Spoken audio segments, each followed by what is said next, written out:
Mr. Scher, go ahead for 5 minutes, please.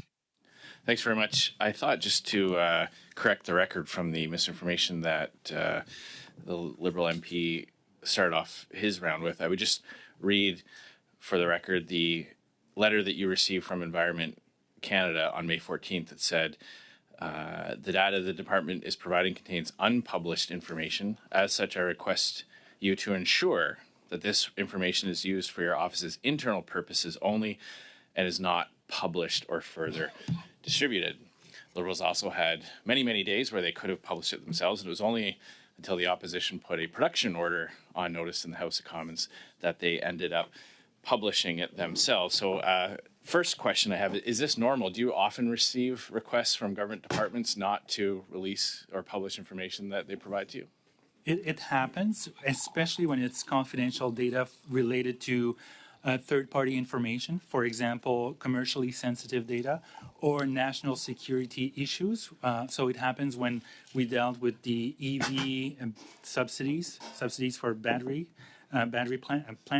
plants for batteries for electric vehicles, or national defense issues. But when it is purely an internal analysis and internal data, that's not that frequent. It's not that frequent. Okay, so the Liberals have kind of ranked this right up there with national security, keeping the costs hidden from Canadians on the cost of the carbon tax.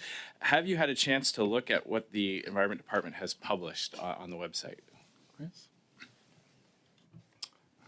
Thank you for the question. Yes, we've reviewed the files that were provided. I believe it was on June 13th. And they are the same files. There are some additional files that were unrelated that were also provided, but they were the files we received back in May. Okay, so they have put everything on that you saw originally when this letter was written to you. Yes, that is correct. Okay, so just wanted to talk a little bit. First of all, I believe the total hit to the economy thanks to the carbon tax is $25 billion by, is it 2030? Mm-hmm. Okay. Yeah. But that's not adjusted for inflation, is it? Go ahead. Yes, that is the impact on real GDP. So it's been adjusted for inflation. Okay, so that 25 would include the inflation. Okay. Can you talk a little bit about what that would mean per household? Like, have you, like, $25 billion on the global economy? What, on a per household basis, what does that work out to? We haven't prepared estimates related to the per household impact.